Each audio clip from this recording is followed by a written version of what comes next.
Dis à celui qui est à côté de toi que Dieu va te parler personnellement. Que c'est le moment de se repositionner. Que la position là va changer. Amen. Nous pouvons nous asseoir. Amen. Donc, de plusieurs, nous avons dit que nous sommes là pour le repositionnement. Est-ce que tu es prêt à te repositionner?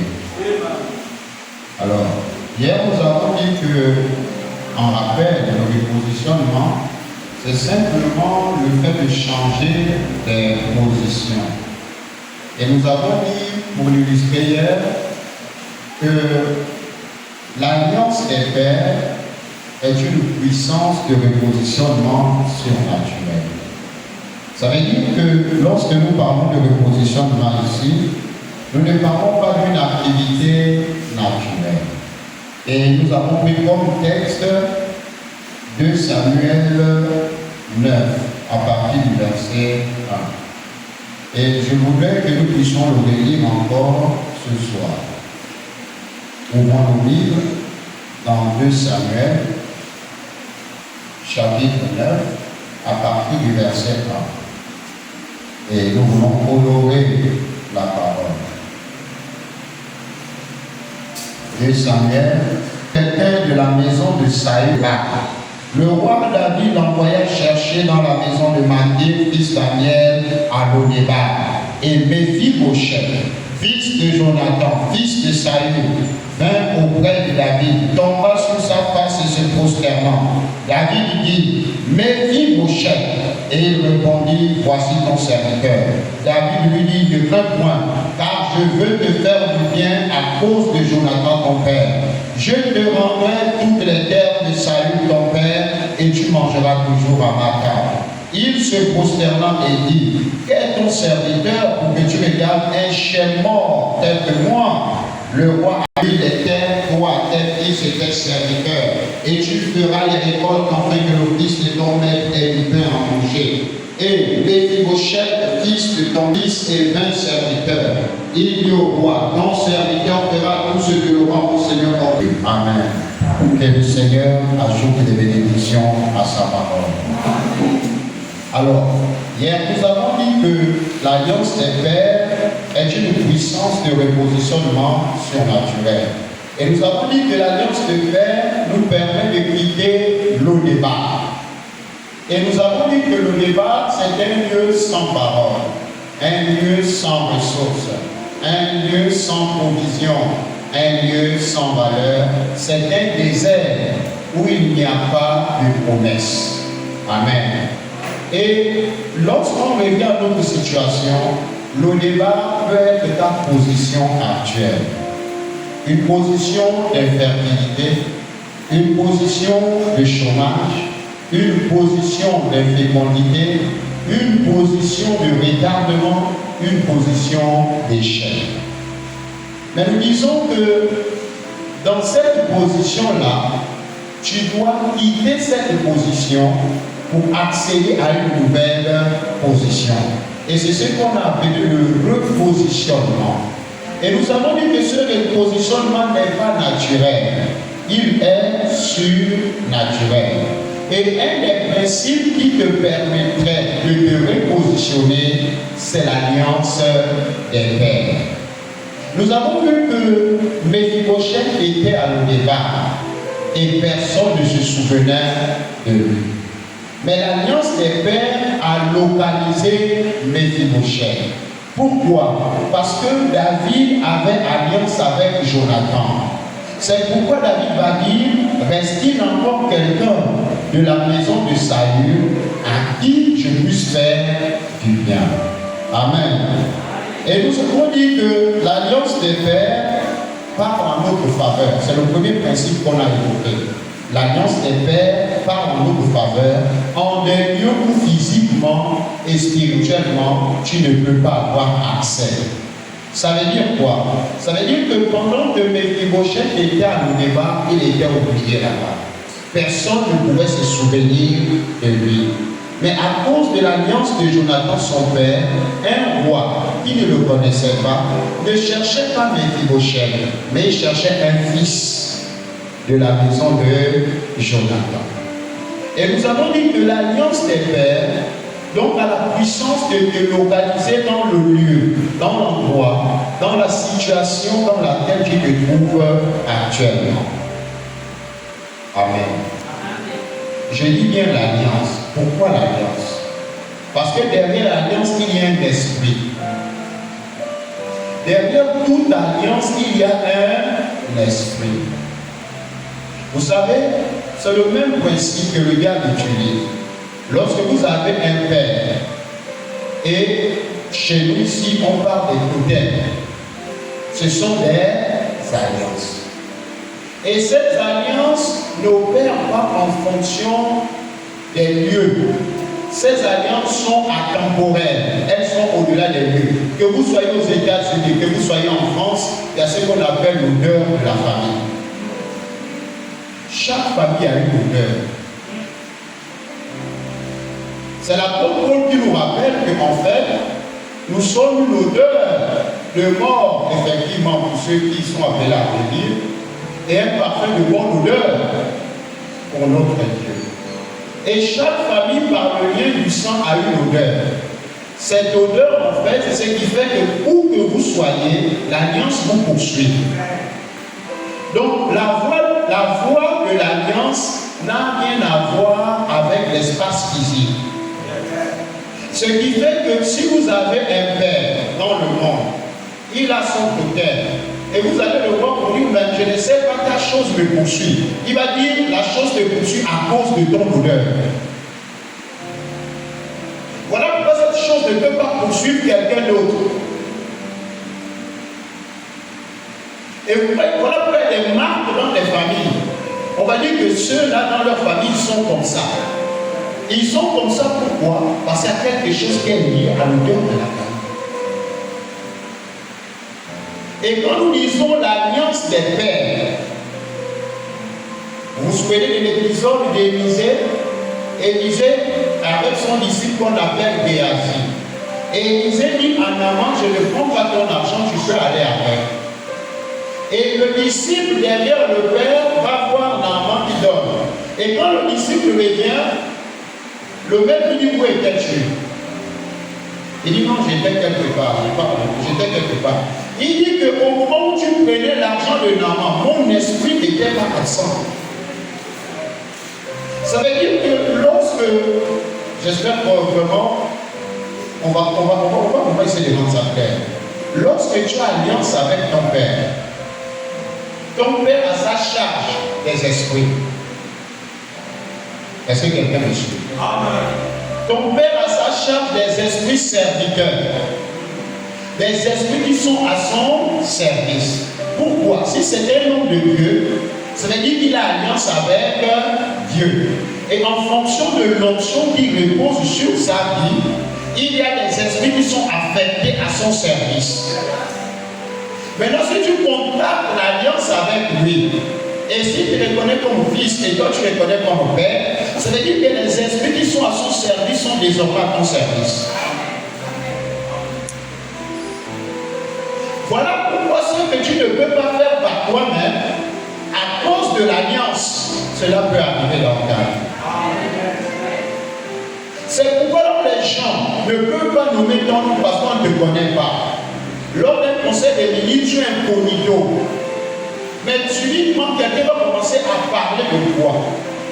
Dans un lieu où toi-même tu n'aurais pas pu poser ton dossier, l'alliance va te transporter dans ce lieu. Est-ce que quelqu'un me suit? Mais avant d'aller plus loin, je veux rappeler trois principes.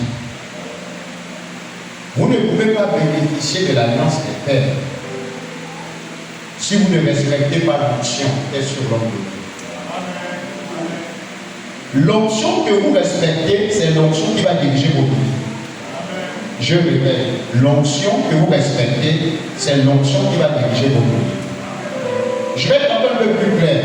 Vous ne pouvez pas mépriser le père de la maison et bénéficier de lui. Je vais être un peu plus clair. tu n'honores pas l'onction qui est sur la vie de ton pasteur. Mais tu veux qu'il prie pour toi pour que tu puisses prospérer. Tu ne peux pas prospérer. Quelqu'un me suit? Donc, l'onction qui dirige ta vie, c'est l'onction que tu respectes. Amen. Vous savez, même dans nos villages, dans nos traditions, on testait les gens qui ont légué des choses. Et on voyait, va puiser de l'eau, tu ouvres.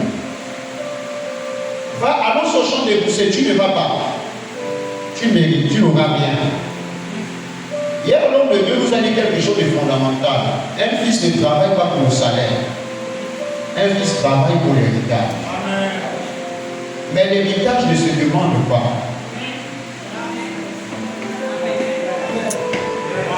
L'héritage ne se demande pas. Voilà pourquoi lorsque Élie dit à Élisée, que veux-tu que je fasse pour toi? Il dit, je veux la double portion qui est sur ta vie. Élie dit, ce que tu me demandes là, je ne peux pas. Un père n'est pas chargé de te donner un héritage. J'espère que, je dis, un père n'est pas chargé de te donner un héritage. Mais un père a un héritage pour toi. Maintenant, comment recevoir l'héritage du père? C'est la discussion entre Élie et Élisée. Il dit, si tu me vois monter, si tu me vois, ça veut dire que tout fils qui veut bénéficier de l'alliance du père doit travailler à ce que le père puisse,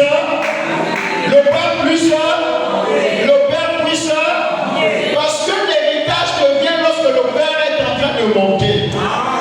Mais un homme monte comment? Il y a la dimension spirituelle de l'homme qui monte, mais la dimension matérielle de l'homme qui monte. Comment est-ce qu'un homme monte? Un homme monte avec les honneurs. Un homme qui n'est pas honoré ne peut pas monter. Et comment est-ce qu'on honore un homme? C'est Proverbe 3, 9, 10 qui dit, honore l'Éternel avec tes biens et tous les prémices de terre revenus.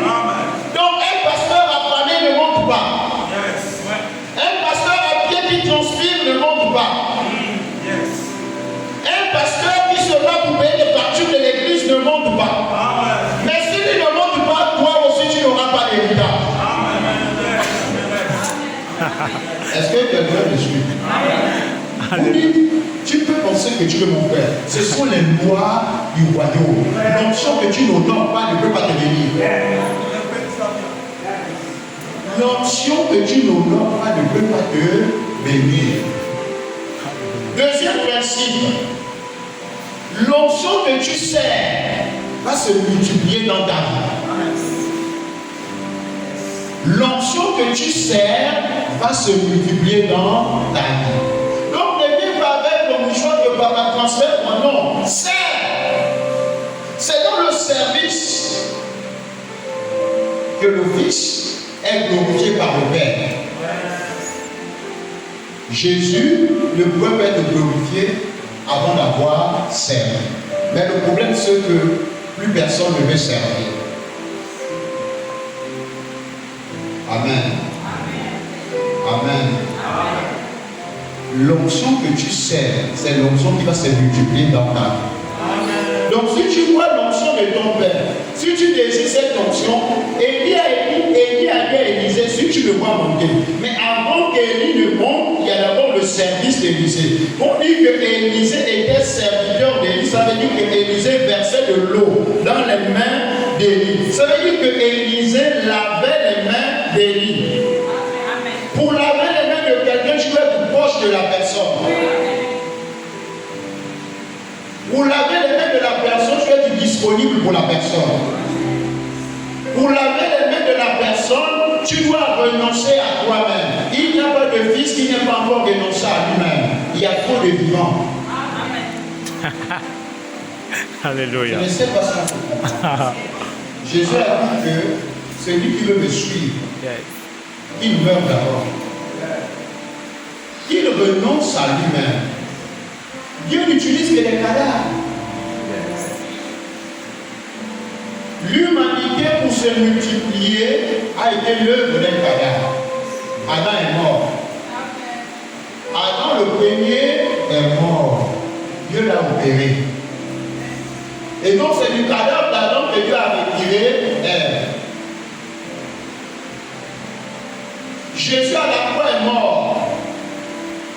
Et sa côte a été transpercée, le mystère du côté. L'eau et le sang avaient jailli. Or, nous savons en biologie et même en anatomie que lorsque l'eau et le sang sortent d'une femme, c'est qu'une nouvelle vie est en train d'arriver. Ça veut dire que Jésus était en train d'annoncer l'avènement de la nouvelle humanité, ce que nous sommes. Mais si tu veux aujourd'hui être repositionné au bénéfice de l'alliance des pères, il faut que tu acceptes de mourir. Parce que Dieu ne travaille que sur les cadavres. La matière du travail de Dieu, ce sont les cadavres. Si tu es encore trop vivant, Dieu ne fera rien de toi. Tu es encore trop vivant pour tenir compte de ton argent. Tu es encore trop vivant pour tenir compte de moi. Moi, le fils de Pierre, papa, tu ne peux pas me parler comme ça. Papa, c'est quand même moi. Quand tu me parles, il faut avoir des égards. Finalement, on me dit, le père c'est qui, le fils c'est qui. Et si tu es dans cette dimension, tu ne peux pas rentrer dans le repositionnement. Parce que l'alliance du Père localise le Fils. Mais tous dans la maison ne sont pas fils. Il y a des serviteurs, il y a même des enfants.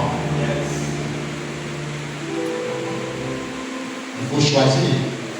Parce que l'alliance est pour les fils. Je vais préciser quelque chose. Regardez bien.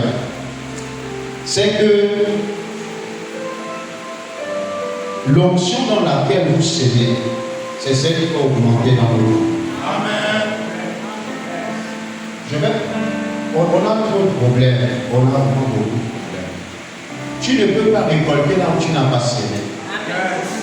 Genèse 8 nous dit que cette loi est une loi perpétuelle. Aussi longtemps que le monde existera, le jour et la nuit, les semailles et les poissons existeront. Amen. Mais toi, tu ne veux pas s'aimer, tu veux être repositionné. Qui va te repositionner? Écoutez, vous dites que vous êtes les fils et les filles d'Abraham, c'est ça, non? Est-ce que nous sommes tous d'accord? Qui n'est pas fils d'Abraham? Qui lève la main? Donc, nous sommes tous fils d'Abraham, nous lèvons nos mains. C'est cela? Savez-vous comment Abraham a été repositionné? Vous le savez. Abraham a été repositionné avec Isaac sur l'autel. Amen. Amen. Amen. Il n'y a pas de repositionnement sans sacrificateur. Il n'y a pas de repositionnement sans autel. Il n'y a pas de repositionnement sans sacrifice. Parce que toute alliance repose sur un autel. Et tout autel est nourri par des sacrifices. Mais pourquoi les autels des familles vous réclament? Pourquoi les alliances familiales réclament? Parce qu'il y a un sacrificateur qui assure le service dans la famille. Et parce que ce sacrificateur offre des sacrifices à cet autel. Et c'est ce qui maintient la force et la voix de l'autel pour parler contre vous. Et c'est là que finalement, si tu veux fuir l'autel de la destinée qui te poursuit dans la pauvreté, tu dois te repositionner en te plaçant sur la voie d'un autel qui parle plus fort que l'autel de ta famille.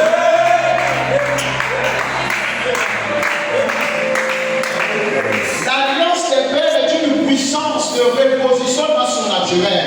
Parce que derrière l'alliance du Père, il y a une voix qui parle derrière l'autel. Apocalypse, Jean dit, et j'ai entendu une voix qui parlait derrière l'autel. Derrière tout autel, il y a une voix. Derrière toute alliance, il y a une voix. Voilà pourquoi la voix de l'alliance de Jonathan dit, où est-il?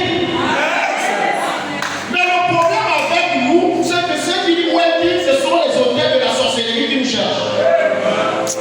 Mais vous ne comprenez pas. Vous comprenez pas quoi? Si ce sont les autels de la sorcellerie qui vous cherchent, c'est parce que c'est l'unique alliance que vous avez. C'est l'unique alliance que vous avez. Donc c'est tout à fait normal que cette alliance vous réclame. Mais là, la question c'est comment éviter on me poursuit chaque jour. On ne peut que te poursuivre. Oh, j'entends le roi qui me cherche la nuit. Il est où? Mais oui, il y a une voix qui te réclame. Parce que c'est l'autel qui parle contre ta vie. Amen. Et quand tu vis à l'église, tu te dis, je suis maintenant chrétien. Et comme je suis chrétien, c'est bon. Non, c'est pas bon. C'est pas bon. C'est pas bon. Et on dit non, non frère, je suis dans le Seigneur. Je connais le Seigneur, c'est bon. Est-ce que je peux vous dire quelque chose? Quand nous lisons 2 Chroniques 20, la Bible nous dit que 2 Chroniques 20, la Bible nous dit que si tu veux être affermi dans l'église, si tu veux être indéboulonnable dans l'église, tu te confies en Dieu. Tu te confies en qui? En Dieu. Maintenant, si tu veux prospérer, si tu veux prospérer, tu te confies en qui? Parce qu'il y a un évangile qui n'est pas vrai. Or, ne vous attachez qu'aux hommes, attachez-vous à Dieu. Non. Crois en Dieu et tu seras affermi. Ça veut dire enraciné profondément dans le sol. Indéboulonnable. Mais si tu veux prospérer, il te faut trouver un prophète pour parler sur ta vie. Mais écoutez, Dieu bénit, non? Mais pourquoi pour bénir, il doit demander à un père de parler sur ses enfants? Pourquoi Dieu ne se présente pas pour parler sur les enfants de la maison? Parce que Dieu n'est pas désordonné. Dieu sait que il a dit, il a dit, Moïse part. Moïse dit que, mais Seigneur, je dois aller voir Pharaon. Mais il y a un problème, Pharaon c'est un Dieu. Mais moi je suis un homme. Mais un homme ne peut pas parler à un Dieu. Il dit, Moïse, donc c'est ça le problème. Il dit, oui, Pharaon c'est le Dieu rare, le Dieu soleil, c'est un Dieu. Il dit, à partir de maintenant, Moïse, je vais t'élever à une autre dimension. Jusqu'à maintenant, pendant que tu priais Pharaon, tu étais un homme. Maintenant, dès l'instant où tu me rencontres, tu deviens un Dieu. À partir de maintenant, je ferai de toi Dieu pour Pharaon. Et c'est ce qui se passe. Pendant que les divinités de ta famille parlent contre ta vie, Dieu est au ciel. Dieu ne vient pas parler aux divinités de ta famille. J'ai dit pendant que les divinités de la sorcellerie de ta famille parlent contre ta vie, Dieu est au courant. Mais il faut que tu trouves un nom qui soit devant la dignité de la divinité. Donc pour que ton esclavagisme cesse en Égypte, il te faut un Moïse. Mais Moïse était père en Israël pour le troupeau d'Israël. L'alliance des pères. Regardez bien. Tu vas dire, ma papa, j'ai échoué 40 jours. Non, le positionnement, tu l'as compris tel que je te le dis. On dit que le peuple d'Israël était en train de cheminer. Et leurs cris sont montés jusqu'au trône de Dieu. Mais poursuivez. Et on dit que Dieu se souvient. Donc pendant que tu pleures, c'est comme si elles ne sont pas la chose la plus importante. La chose la plus importante, c'est que Dieu se souvient. Mais il se souvient de quoi? De l'alliance des pères. Yes. Donc pendant que tu cries, est-ce que tu es un père? Les problèmes ont perduré dans ta vie parce que tu n'as alliance avec personne. Même le père que Dieu a placé dans l'église, pour toi c'est seulement l'homme de Dieu.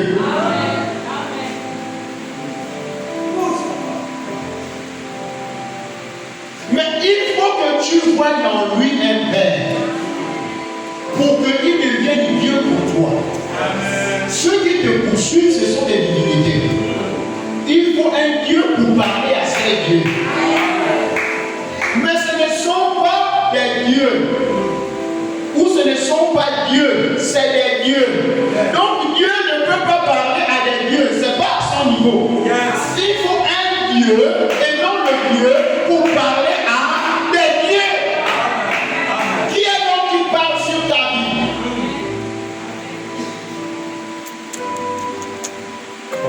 Je reviens encore. Pour activer la puissance des paroles, il faut que Isaac soit sur le père. Parce que l'alliance des pères exige un sacrifice. Abraham a inauguré l'alliance avec les sacrifices. Mais plus personne ne veut faire des sacrifices. Je suis un peu étonné. Quand à l'église, on dit faisons des offrandes, on dit les pasteurs sont des escrocs. Quand on m'a dit que pour punition, vous apporte-moi 500 000, on dit que c'est bon.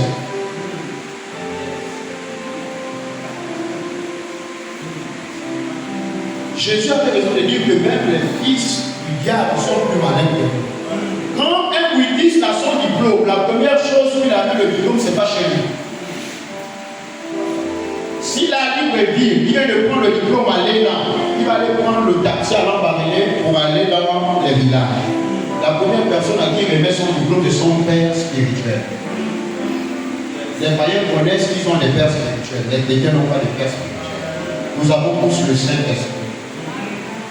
Mais qui de nous a une expérience plus supérieure à celle de Paul? Paul a rencontré acte 9, Jésus glorifié sur le chemin de Damas. Et il dit à Jésus que Jésus, je t'ai rencontré. Dis-moi ce que tu veux que je fasse pour toi. Jésus dit, tu vas aller trouver un homme. Il a trouvé Jésus face à face. Dis-moi ce que tu veux. Jésus lui dit, tu vas aller trouver un homme. Un individu non identifié. Et Paul, jeune et pris, pas pour rencontrer le Seigneur. Il a déjà vu le Seigneur glorifié. Il a besoin d'une deuxième vision. La vision de l'homme qui doit annoncer sa destinée. Toi, tu as des problèmes jusqu'à aujourd'hui de repositionnement parce que tu n'as pas trouvé quelqu'un pour annoncer ta destinée. Tu as rencontré Dieu, ok. Tu as eu l'expérience de la gloire de Dieu, ok. Mais quel est le mot qui t'a dit ce que tu dois faire?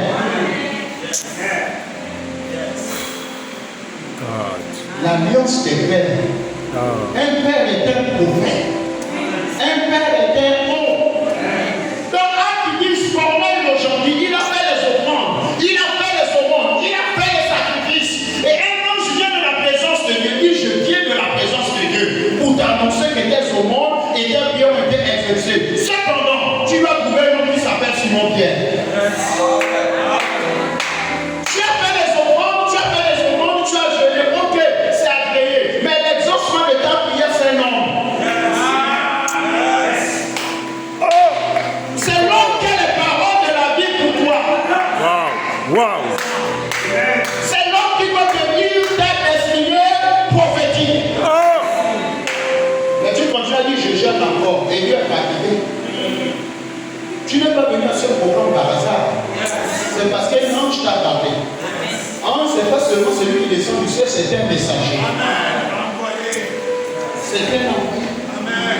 Et celui qui t'a dit que prends part à ce moment, c'est un ange qui t'a connecté à la grâce qui est présente en ce moment. On dit que Mephibosheth a été localisé par David. Mais l'alliance ne parle pour travers maintenant. Parce que même si David avait dit, n'y a-t-il plus quelqu'un de la maison de Saül que je puisse servir?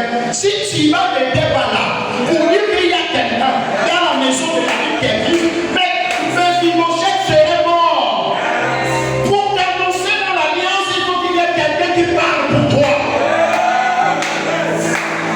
Mais l'église a un problème aujourd'hui. On ne veut plus parler aux gens, on veut parler à Dieu. Tu connais bien. Es-tu plus bon que Paul? Il a eu besoin d'Ananias. Quelqu'un qui a rencontré Christ dans sa gloire. Mais Christ lui dit, mon petit, tu veux me servir? Oui, il faut aller trouver mon Dieu. Comment le Dieu tout-puissant, qui veut que nous puissions connaître sa volonté, nous ramène à aller chercher un nom alors que nous sommes dans sa présence? Je suis venu t'annoncer cette nouvelle année. Comme étant l'année où tu dois trouver le prophète qui t'appartient. Dieu ne t'a pas conduit à ACCR par hasard. Mais le problème, c'est que jusqu'à présent, tes yeux ne voyaient pas. Tes yeux n'ont pas vu derrière le voile. Tes yeux ont vu le voile. Mais il faut voir au-delà du voile. Et quand tu commences à voir au-delà du voile, c'est là où tu sais qu'un homme vient de la présence de Dieu pour te parler d'un homme. C'est terrible. Je vois tout le conseil de Dieu qui se tient et on convoque un ange. On dit, tu sais ce que tu dois aller faire? Il dit non. Ta mission, c'est d'aller annoncer Pierre. Donc au ciel, le ciel s'est réuni pour parler d'un homme, Pierre. Parce qu'il dit que je viens de la présence, c'est ça que le conseil s'est réuni. Que l'exaucement de Corneille, c'est Pierre. Je vais encore oublier quelque chose. Il y avait pourtant Matthieu. Il y avait pourtant Jacques. Il y avait pourtant André. Il y avait pourtant tous les autres disciples et apôtres. Mais pourquoi doit-on choisir Ananias, qui était un apôtre dont on n'en parlait même pas? Un simple disciple. Parce que dans le royaume, tous sont de la maison de Jacob, mais chacun à la maison de son père. Tous sont de la maison d'Israël. Mais dans les enfants d'Israël, tous sont le peuple de Dieu. On les appelle le peuple d'Israël, parce qu'ils sont les enfants d'Israël. Mais un a pour père lui-même, l'autre a pour père Dan, l'autre a pour père Éphraïm. Tous n'ont pas le même père, mais sont un seul peuple. Tu n'es pas en ce lieu par hasard. Dieu n'a pas voulu que tu sois là-bas, parce que tu n'es pas de Dan, parce que tu n'es pas de Manassé, parce que tu n'es pas de Ruben, parce que tu es de mon cœur. Oh, je le vois bien. Regarde ce que tu veux voir.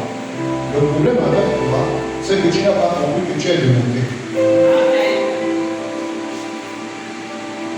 Et tu n'as pas compris que devant le journal, nous parlons tous en langue.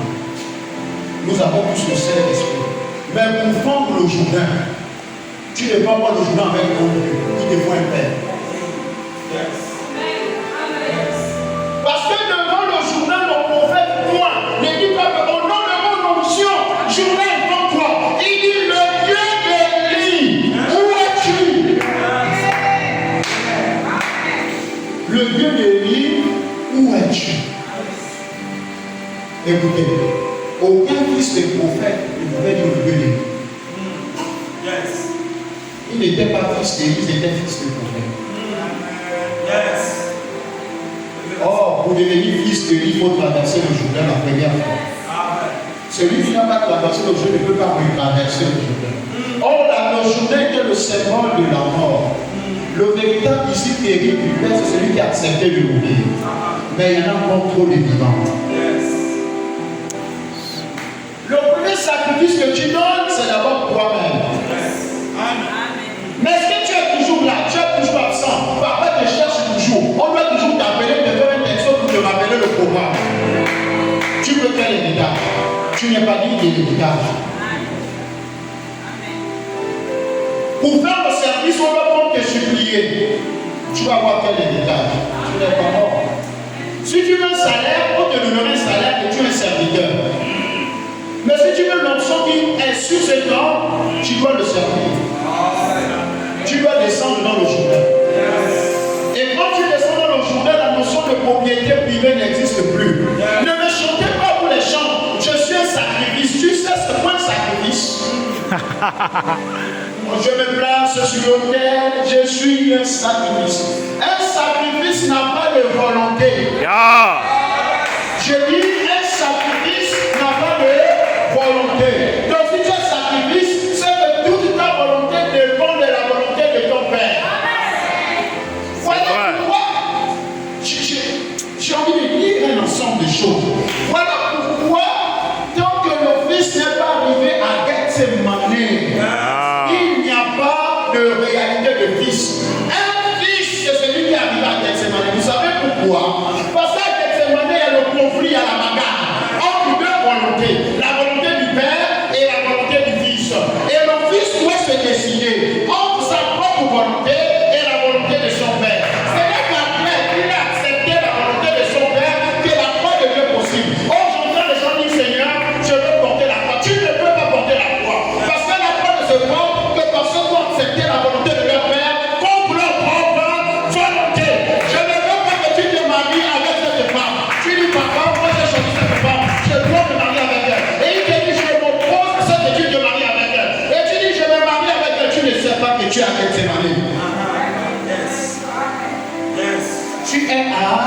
Gethsemane. Là où ta volonté rencontre le choc de la volonté de ton Père. Quand il te dit qu'il faut venir faire le service, tu dis que tu as des occupations. Gethsemane. Quand il te dit que je veux te voir, tu dis que papa, je ne suis pas disponible. Gethsemane. Ceux qui ne sont pas passés par Gethsemane ne peuvent pas recevoir le qualificatif de fils. Et donc ne peuvent pas bénéficier de l'alliance des pères. Tu vas continuer dans ton ancienne position. Les années vont changer, ta position ne va pas changer. Il n'y aura pas de repositionnement. Parce que le début du repositionnement, c'est de renoncer à sa volonté pour faire la volonté de son père. Maintenant, quand tu as fini, la prochaine étape, c'est la croix. On doit te crucifier. Aïe. Aïe. Et à la fois, il y a des humiliations. Pourquoi papa me fait comme ça? Ce n'est pas papa. C'est Dieu qui établit dans le processus de la réalisation du Fils. On doit te crucifier. Après tu meurs. C'est après la mort que tu as accès à la gloire. Et c'est là que nous avons le reposition.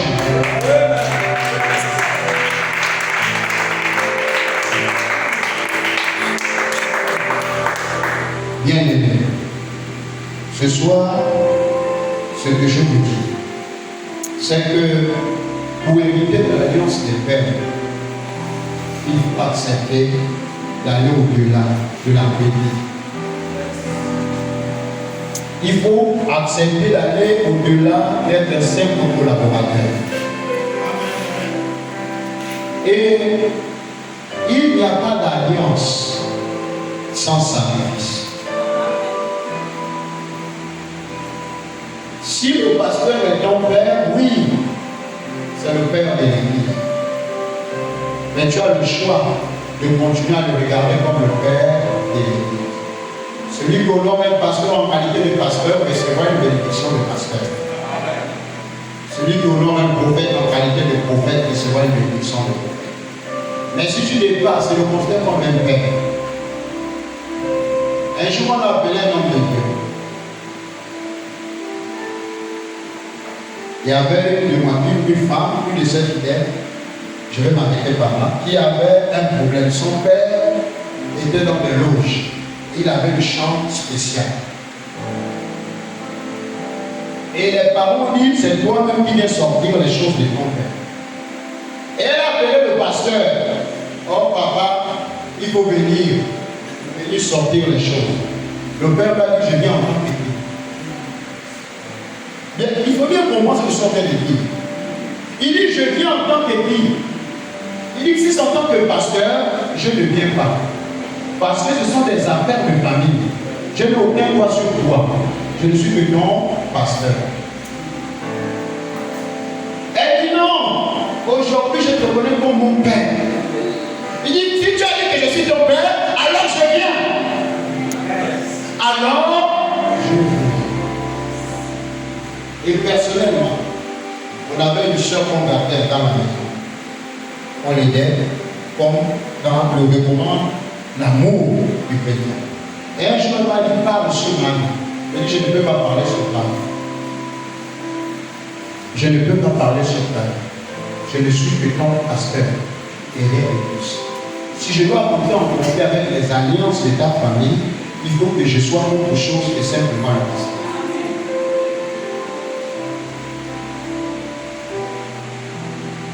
Voilà pourquoi vous limitez l'action de l'homme de Dieu dans votre vie.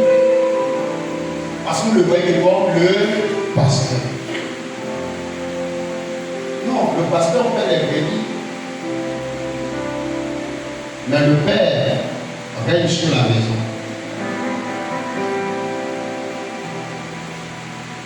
Mais attention, il n'y a pas d'alliance sans sacrifice. Il n'y a pas d'alliance sans. Vous avez lu le livre de Ruth. Ruth sur Naomi. Mais Ruth a dû payer un prix lourd. Quitter la maison de son père et de sa mère et ses dieux. Et Ruth a fait ce que j'appelle personnellement un serment de loyauté. Vous l'avez vu dans l'église que papa va faire le serment de loyauté. Et pourtant, Dans les loges, ils sont folles. Vous pensez qu'ils ont trouvé ça? Itaï le garde avant un serment à David. David a dit que ne viens pas avec moi, Absalom me chasse. Je ne sais pas où je vais. Il dit au roi, laisse tomber. Là où tu vas aller, moi je vais aller. Là où tu vas mourir, moi aussi je vais mourir. Et le serment de Ruth est encore plus puissant. Elle dit que ton Dieu sera mon Dieu. Là où tu mourras, je vais mourir. Là où tu vas être enterré, on va m'enterrer. Et elle manifeste une imprécation que Dieu me traite en toute sa rigueur. Dans son lit, elle s'est auto-maudite. Que si je renonce à te suivre un jour, que je sois maudit. Où sont les fils qui s'abattent à suivre les hommes aujourd'hui dans nos générations? Il n'y a que les traîtres et la trahison. Ah, vraiment, peuple de Dieu, je parle avec mon cœur. Il n'y a que les traîtres. Mais tu ne peux pas. Je vais m'arrêter par là. Oui, je vais certainement m'arrêter par là. Tu ne peux pas. Tu ne peux pas. Tu ne peux pas dire que je vais d'abord suivre Papa Moké, ensuite je vais devenir loyal. Jamais. Tu seras le plus grand déloyal. C'est avant de suivre un homme que tu prends l'engagement. Tu dis que aujourd'hui je suis ce homme. Jusqu'à la fin de mes jours, je ne le trahirai pas, quel que soit ce qui va se passer. L'année me dit que même il ne peut pas commettre des erreurs. Alors pourquoi Samuel, qui est devenu l'homme le plus loin, le plus grand voyant de son temps, est resté auprès d'un homme que Dieu avait dit, je l'ai rejeté. Il faut comprendre les principes du sacerdoce. Pourquoi David, qui avait l'onction, va continuer à dire je ne toucherai pas loin de l'Éternel? Il y a beaucoup d'Abishali dans l'autre génération. Les gens qui disent, tu as vu, elle est tombée dans la vie, il faut le condamner. Pousse déjà, pousse l'avantage pour qu'il tombe. Mais il y a encore des David habités par l'esprit de Samuel, son père, qui disent que quel que soit ce qui se passe, c'est loin de l'Éternel. Et Dieu n'a jamais dit honore ton père et ta mère qui est bien. Il a simplement dit honore ton père et ta mère. Parce qu'il y a l'alliance des pères. Tu peux être en désaccord avec ton père et être en accord avec Dieu. Tu ne peux pas être en désaccord avec ton père et être en accord avec Dieu. Et c'est comme ça que vous suivez des pauvres qui n'ont jamais eu des Timothées qui n'ont jamais eu de pauvres. Vous suivez des rebelles et vous êtes marqués par le sceau de la rébellion. Parce qu'ils sont déjà maudits. Vous suivez ceux qui sont de la famille de Corée et d'Adam, dont la bouche de la terre s'ouvre pour les engloutir. Et vous allez être engloutis avec eux. Prenez garde à la façon dont vous traitez les pères que Dieu nous a donnés. Parce que la façon dont tu traites de ton père va déterminer que tu seras demain. J'ai dit la façon dont tu honores ton père va déterminer l'honneur que tu recevras demain. Si ton habitude c'est de déshonorer ton père, je te dis une chose, tu es déjà déshonoré. Et ta vie c'est un déshonneur. L'honneur appelle l'honneur. Et Jésus ne put faire là aucun miracle si c'était imposer les mains aux malades. Parce qu'ils ont dit, n'est-ce pas le charpentier, le fils de Joseph, peuple d'Assesseur. S'il y a un problème de repositionnement aujourd'hui, c'est parce que vous n'avez pas honoré la grâce qui est sur un homme. Il n'y aura pas de miracle, sinon quelques mains imposées aux malades qui sont guéris. Si vous voulez que cet homme ici, un père, puisse produire de gloire, honorer la gloire des choses. C'est le seul secret. Il n'y a pas l'option, c'est parce que vous déshonorez l'option. Il n'y a pas de miracle, et c'est vraiment dans l'église, le pasteur n'a pas d'option. Non, le pasteur a rempli d'option. Mais ton déshonneur et ta dévaluité est un frein, un obstacle à la manifestation de l'option. Que le Seigneur bénisse sa